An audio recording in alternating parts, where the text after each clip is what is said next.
Hi, good afternoon, good evening, or good night, whenever it is that you are watching this. Good morning, maybe. Today, this is the video blog for Thursday, January 5th, 2017. Glad you could join us. Let's jump right into our word. Word for today is Psalm 63, verses 1 through 8. We are this week talking about prayer, so I want to share some of this. So you can follow with me here, or you can listen as you're driving and listening to this as well. So here you go. This is a Psalm of David when he was in the wilderness of Judah. Verse 1. O God, you are my God. I shall seek you earnestly. My soul thirsts for you. My flesh yearns for you in a dry and weary land where there is no water. Thus I have seen you in the sanctuary to see your power and your glory. Because your loving kindness is better than life, my lips will praise you. So I will bless you as long as I live. I'll lift up my hands in your name. My soul is satisfied as with marrow and fatness, and my mouth offer praises with joyful lips. When I remember you on my bed, I meditate on you in the night watches. For you have been my help, and in the shadow of your wings I sing for joy. My soul clings to you, and your right hand upholds me. So a couple questions you can just think on the rest of the day as we talk about this. I'm kind of basing some of my thoughts off of this. Can you recall a time when you shared David's emotions about God here? All right, the emotions that he seems to share. Do you ever have a time that you can recall to think about that time? What was going on? What provoked those emotions in you? What was the circumstance in life? Were things going well? Were they going bad? Were they kind of in between? What specifically happened? And how did you feel? And how long did you feel that way? And what was that like? And can you compare it to anything? Think through some of those things. I think it's a good thing to ponder. Then also, I think, reflect on this. This is a big part of, I think, David's thing. We'll look at these verse 8 here. This quote I heard from a missions class. A guy named, what is that guy's name? I forget it. It doesn't matter. Bob something. You'll never know Jesus is all you ever need until he's all you ever have. You'll never know that Jesus is all you ever need until Jesus is all you ever have. And that, I think, is a great segue to kind of get us started into this word. I hope you guys pay attention when you are reading Psalms, the different Psalms, that you're paying attention to these little headings, right? They have these little headings here that kind of try to tell you, who wrote it or how it's supposed to be played musically. In Hebrew, these, right, we kind of have like little titles and we don't really put numbers by them because in Hebrew, they sing these. These are songs, right? Not just poems. We think of them as poems. I always think of them as poems, but they're actually songs, tefillahim songs. That they sing, okay? So there's a musical arrangement behind them. There's certain instruments you play with certain songs, all these different things, right? So these are telling you that, and also you'll get different things where they also tell you different historical things. Like you can kind of know when this psalm is named. So this psalm is probably a reference to 2 Samuel 15 and 2 Samuel 16, or maybe even 17 as well, because the psalmist is referred to as the king. So interesting, like Psalm 51 talks about David after he does the sin with Bathsheba, and then you read the psalm. So it kind of gives you some historical context of what the author is going to. I think it's so important to understand this word right here. I underline it and put in bold. I have a few words here I'm underlining. Again, remember why we're doing starter, right? We're trying to help you start and get into the word more and more and more. That's why we're doing this. So I love this word. This is probably like the primary word I would encourage you to learn. If you don't know any words in Hebrew, learn this word. Okay, it's translated here wilderness. It can also be translated desert, but in Hebrew, especially in the wilderness, is bar midbar. So ba is in the, okay, midbar is the word for wilderness. So midbar. Okay, if you remember midbar or midvar, the B can be a V or a B. So midbar or midvar. Just a huge word. This one word, a couple people have noticed, is the biggest metaphor that is driven throughout the whole Bible, not just the Old Testament, but New and Old both. Understanding this word midbar is a really interesting word, because in the word midbar, you get the word devir, which is the word word. Okay, so look like the word. So midbar is the place where you hear, okay, the place of hearing, okay, which is interesting. We'll talk about that in a little bit. Also, where we get the word for the holies of holies is the same root word from devar. Okay, so the word desert, the word word, and the word holy of holies, like the sanctuary of God, the most innermost, holiest place where you actually hear God, right? That's where you go. It's like church, right? The kind of like the inner sanctuary of church. That would be for them the same word. interesting, right? They have the desert is the place where you hear, right? It's a place of hearing. So you want to hear, you go to the desert, right? Abraham was in the desert. Moses was in the desert for 40 years. David out in the desert. Jesus gets baptized by John. Where does he go for 40 days? In the desert, right? This is how it works, okay? Israelites wandered in the desert, right? They were with God. They heard God. God's home was on Mount Sinai, which was not in the land where everything was fertile and doing good, but it was actually in the desert, in the wilderness, because this is the place where you hear God speak, is in the desert, right? There's a whole lot of metaphor. You can listen to some RVL stuff. He talks about that as well. Really interesting. So I'm going to take this idea of the desert, of the Devar, mid-Devar, excuse me, and see how David, you can watch, understanding that you get to see now these metaphors that David begins to pick up. You got to imagine it. It's really hard if you've never been to the wilderness of Judah. I've actually got to go there and walk through it and throw rocks around it and slingshots and drive through it and look at it. And as you do this, you begin to get a picture. Don't think of wilderness or the desert as like a Sahara desert. Don't do that. That's the wrong picture.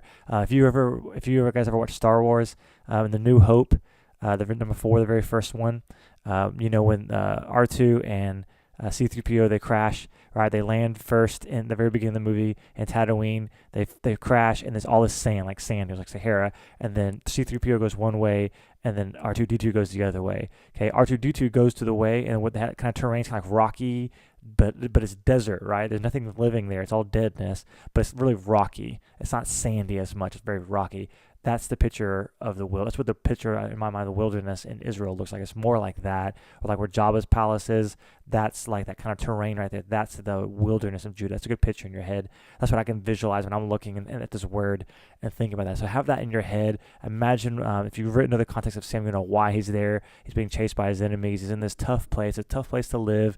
It's harsh. You got to know how to find water. And this is where shepherds, by the way, okay, they tend their flocks in the wilderness, in the desert. That's what they do. On the flush farmland, you can't take your sheep there. You'll cause a fight, right? So the wilderness, this is where shepherds go. So David is a shepherd. He knows the wilderness. He's familiar with it. This is not his only time in the wilderness. He lived in it and grew up in it.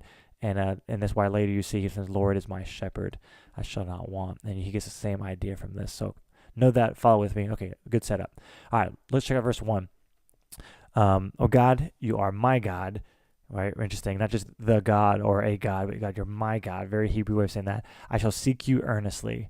Okay, for my soul. And then you can say, why? Because God, my soul, it thirsts for you. My flesh, it yearns for you in a dry and weary land where there's no water. Both physically, that's where he's at, but also relationally, right? He's going through some tough times right now. He's getting persecuted. He's getting chased. People are trying to kill him. He's lost all this great power and esteem that he had, right?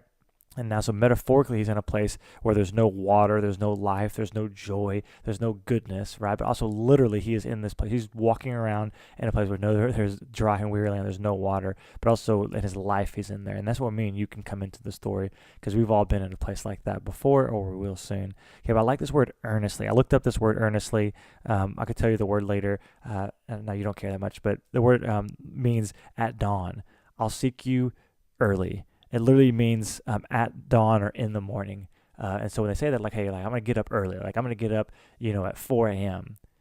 to see you, right? So it says, I seek you so earnestly that I'm willing to lose sleep over you, right? To lose comfort, those kind of things. I seek you early. And I want to mention that at the beginning because I want to book in that. I think this section I'm talking about today is going to book in with that idea of getting up early. And also in verse 6, I'm talking about the night watches as well. So we'll book in with that. But I just love that word to seek you earnestly means I seek you when the dawn, with the sun rising up, the earliest I possibly get up, that's when I'm seeking you, God. Why? I have to have you, right? And I love verse 2 here. He goes, thus is a tough word to translate. We'll leave that alone. But let's say it goes, I've seen you in the sanctuary.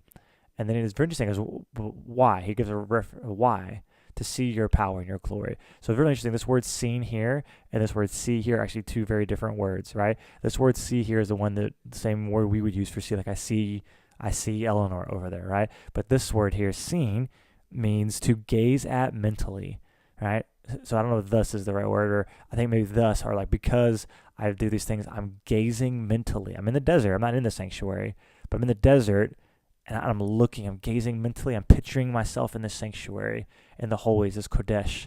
Okay, this is the holy. This is that word we talked about. The same root word for wilderness, same root word for sanctuary. Is a tough word. That's like a really kind of, I don't know what you think of with that, but I think of like the place where we have church on Sunday morning, like in the Baptist sanctuary, right? But this is not the word. This is the Kodesh. This is the Holy of Holies. Okay, this is the sacred place, the set at the consecrated place. I meditate on you in there. Okay, God, I've been in the temple. I've been in the holies of holies. I've been in this place. Why am I going there again mentally right now? Because I want to see your power and your glory. So I'm in this tough place, but I'm meditating on you early in the morning. I'm thinking on you. God, why am I doing it? God, because your chesed, your loving kindness, your covenant loyalty is better than life. What an amazing statement. Because it's that way, my lips are going to constantly praise you. Because of that, I'm going to bless you as long as you live. Because of that, I'm going to lift up my hands in your name.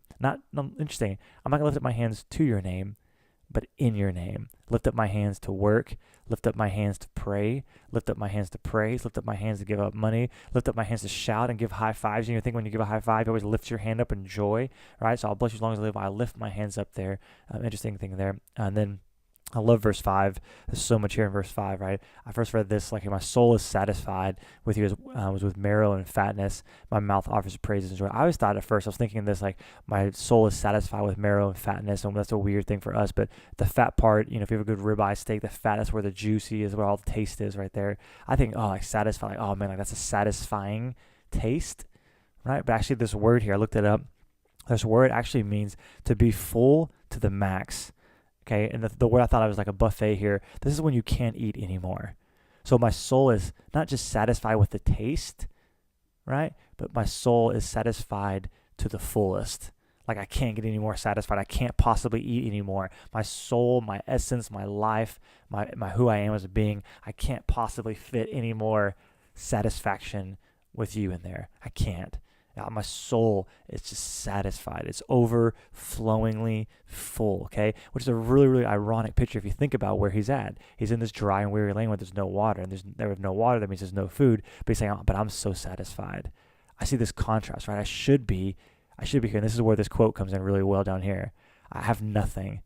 But God, it's right here when I have nothing that I realize you're everything. And when I have nothing and everything else goes to the pits, right? I'm suffering some loss. I feel discouraged. I'm really down and out. Nobody's doing this or this for me. When I'm at that moment, that's when I'm most satisfied in you, when all other things drift away. And this is one reason, not the reason, but one reason why I think God allows suffering, discipline, pain into our life, because C.S. Lewis is right. The pain is God's megaphone to rouse a deaf world. Okay, and this is what I think God's saying. He wants you to listen, David. When you're in the kingdom and you're in Jerusalem, you're not here. You're not in the wilderness.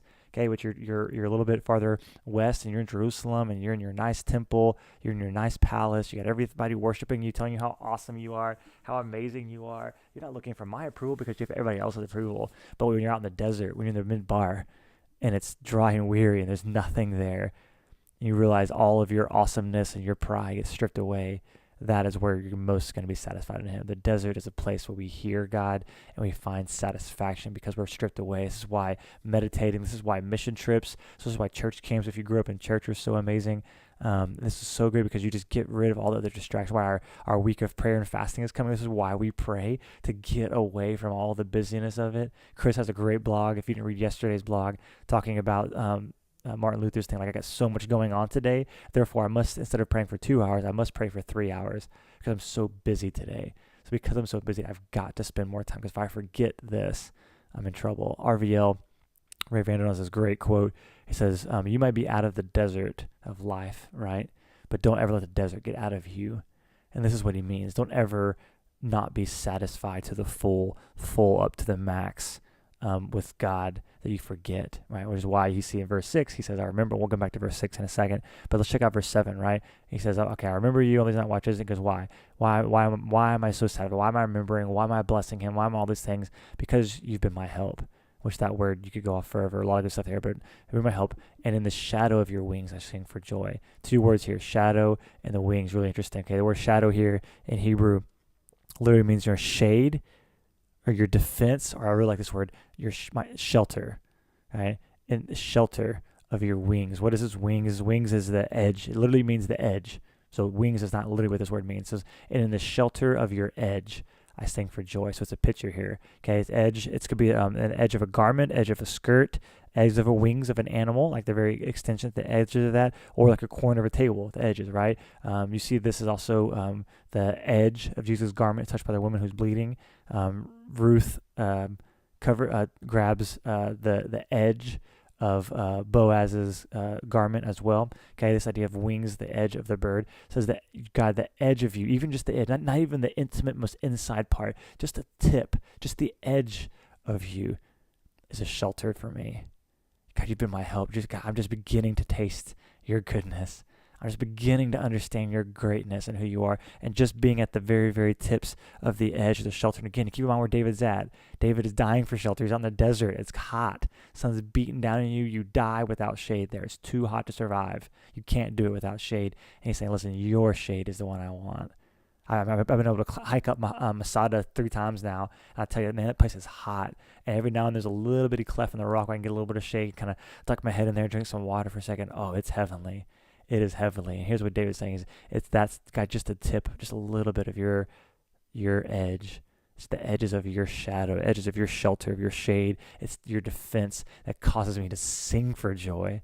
Not just to talk about your joy, but to sing for it, right? And then this great statement here in verse 8. My soul clings to you. Your right hand upholds me. I love this first part. That's great. Oh my God, you can't just say this statement and just read past it and keep going. That's why I stopped here and didn't keep going to the last little part of the section of it. This idea of my soul clinging. I looked that word up as well. Soul clings to you. This is the word sticks or loyal. And really interesting here is it also means to follow. Like my soul clings to you. Think of it like a clingy friend or a clingy little brother, right? I'm a little brother. I was definitely very clingy, right, to my brother, or like a clingy girlfriend. Thinking about, like, kind of just follows me around all the time. Okay, and this word "to" here really actually means after. To is, I think, is a very bad translation. Even my English Bible I'm looking at here has a little 1 by it and says after you. Okay, a little I think so. My soul clings or follows after you. Oh, what a great stinking picture of a sheep. Here's where David ends this. I want to end it with us today as well. My soul clings to you. My soul follows after you. My soul follows after you. I think you got to picture your mind a sheep, a dumb sheep who can't exist without that, or a needy little brother, or a needy little girlfriend, something who's needy, insufficient to do things, following after him. And then it says here, your right hand, which is a symbol of power and strength and dexterity. Okay, your right hand, it upholds me. Great word, upholds me. This is the same picture of like a cane, but also the great picture here that is used multiple times in the Old Testament is carries me. Your right hand, it carries me. Think of it, again, word the sheep metaphor, like a sheep. Like a sheep, you go and you pick me up. I can't walk anymore in this desert. It's hot. I'm tired. The ground is maybe is tricky for me, or somehow like that. There's something tricky. It's gonna hurt me. Your right hand, it picks me up and it holds me. It carries me around. Thinking about the story of not the prodigal son, or before that, the lost sheep that the shepherd goes out and finds, puts it on his back, and comes back rejoicing. Or the picture of the road to Jericho, the Good Samaritan, where the guy comes and he puts him on his own animal that's upholding, is carrying me all on my back like a sheep. So you're seeing here, David is constantly, throughout these 8 verses, coming back to this reference of Midbar. So this desert is, I'm earnestly, in the morning I'm getting up to you. I'm having to meditate on you intellectually, like thinking about you and mentally gazing upon you in the sanctuary when I'm worshiping you, and things I've taught and things I've learned in the sanctuary, right? I'm satisfied with you. I'm to the full. Even though I'm in the desert, God, I'm so physically hungry, but spiritually, relationally with you, God, I'm so filled up, God, because at the edge of your shelter, God, I'm so happy. I'm like a sheep who just follows you. God, I'm like a sheep who just can't even follow you. God, first I'm following you, but now, God, I just need you to pick me up and hold me. And you just got to carry me because I can't do it anymore, which is a great picture of the gospel. And I love it. Because of all these things, let's end with verse 6. This whole thing is just great, but this is one of my favorites, okay? He says, when I remember you, Sakhar, one of my favorite words, almost named Judah, Sakhar, or Zach out of this kind of a thing. I really struggled with not doing this, okay? He says, when I remember you, which is where remember, Zachar, means literally to burn incense. So when I burn incense to you on my bed, not what he's saying. He's saying this remembering of him, this meditating of him, on him right here. Okay? on him, on you, meditate, remember you. These are not intellectual exercises. Think about this, everything he's going here. There's not intellectual, theological exercise. This is an existential worship. God, I am worshiping you. I am ravished by you. I'm satisfied. I'm clinging. I'm so that in the night watches. Here's what he's saying. God, I seek you early in the morning. In the middle of the night, I'm also seeking you. I'm wanting, not just to learn more facts about you, but intimacy with you. And my one of my prayers, I try to remember to pray every night, is God, help me to meditate on you tonight as I'm sleeping. Give me dreams about you. Help me think. When you pray, as I hope you're doing this week and we do next week, I hope pray you remember this psalm, pray through it. Psalms are actually a great prayer book. They've been a prayer book for the Jews and for Christians for millenniums. It's been amazing. The things you can do, God, you can just stop with each one of these words. That God, help me to seek you early in the morning. Stop there. God, help me to meditate on you. Next day, you could pray here. Help me to pray and think about you and gaze upon you and think about all the things I've learned in the sanctuary, in the church. God, help me to see your power and your glory. God, help me know what your chesed is. God, help me to be better than life. God, would you show me that by your Spirit today, Father? God, would you give me lips to praise you when I want to be silent? God, would you help me to be bold with this idea? God, how do I lift up my hands to you in my work today? Help me to do this today. God, pray that you would satisfy me to the full, not just with a little bit, God. I don't want just a little bit. I want to be satisfied. I don't want to just enjoy a little taste. I want it all, Father. God, I want to remember you tonight. I want to not just think about you. Oh, crap, God, yeah, oh, God's there. I forgot, yeah.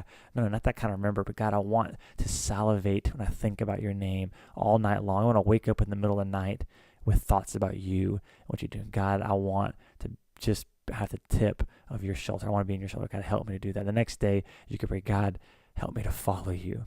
And then the next day, you go, God, you know what? You just pick me up and hold me. I can't do it.